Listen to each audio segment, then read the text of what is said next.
दिल्ली में FICCI ladies organisation के 42वें वार्षिक सम्मेलन का भव्य आगाज हुआ।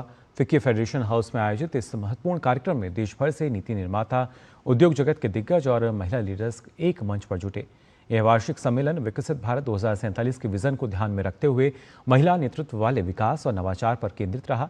सम्मेलन में महिला उद्यमिता और लीडरशिप, डिजिटल ट्रांसफॉर्मेशन और एआई आधारित विकास, स्किल डेवलपमेंट और क्षमता निर्माण, समावेशी आर्थिक भागीदारी जैसे अहम मुद्दों पर गहन चर्चा हुई।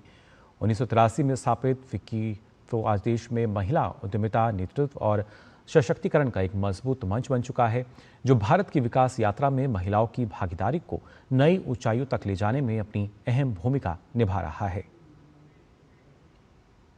प्रधानमंत्री जी ने एक बहुत अच्छी लाइन कही थी जो हमें लागू भी होती है और बहुत इंस्पायर भी करती है, और वो लाइन थी विमेन लेड डेवलपमेंट, कि जब विमेन इसकी बेनिफिशरीज़ हैं तो उनकी भागीदारी भी होनी चाहिए इसको आगे लेके जाने।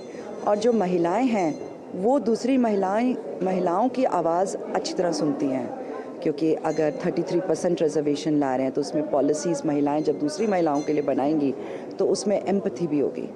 Honourable prime minister Modi ji का जो विज़न है उसमें फिक्की फ्लो का बहुत बड़ी साझेदारी है, और हर साल स्पेशली दिस ईयर 25-26 में हमने कोशिश करी है कि थ्रू स्किलिंग एंड अपस्किलिंग हम और बहुत महिलाओं को वर्कफोर्स में ला पाएँ, and that will be one of our main focus going ahead also. India को 2047 तक विकसित भारत बनाना है तो इंडिया को पार्टिसिपेशन में विमेन लेड ग्रोथ को आगे प्रमोट करना होगा, जो फिक्की का आज का एजेंडा भी यही है।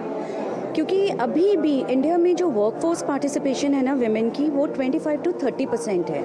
आप सोचो अगर ये डबल हो जाए तो जीडीपी और कितना आगे हमारा भारत ग्रो कर सकता है।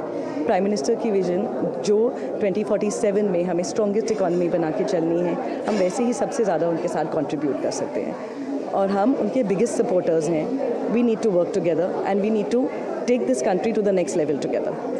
विकसित भारत जब तक नहीं होगा जब तक उसमें वुमेन इन्वॉल्व नहीं है, और ये उनका बहुत ही अच्छा विजन है।